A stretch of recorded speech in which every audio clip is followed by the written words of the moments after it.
Hey everyone, in this video I'll show you how to separate vocals using Capcut.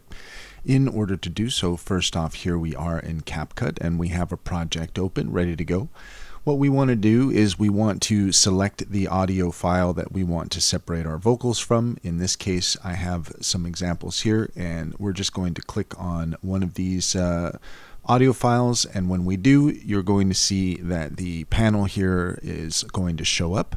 What we're looking for is actually a bit further down, so you're going to want to scroll a bit until you see the vocal isolation option.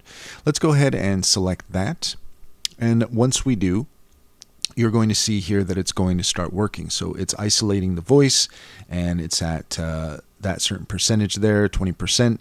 So that gives us an idea of how long it's going to take. So you want to make sure that that's done before you do any exporting or anything. Here, then, we're going to see a drop-down box, and you're going to see either remove vocal or keep vocal. If all we want are the vocals, we want to separate the vocals out from the audio track, then we're going to want to keep that on keep vocal, which is where it was defaulted there. So once that's done, then we can export our project, and it looks like it's still waiting, so we just want to make sure that that's done, and once it's done, then we can continue to export our project.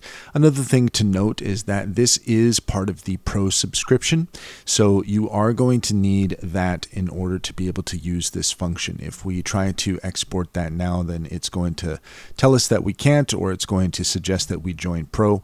But if that is something that you're interested in doing and you want to know how to do that, this is how you can separate your vocals using Capcut.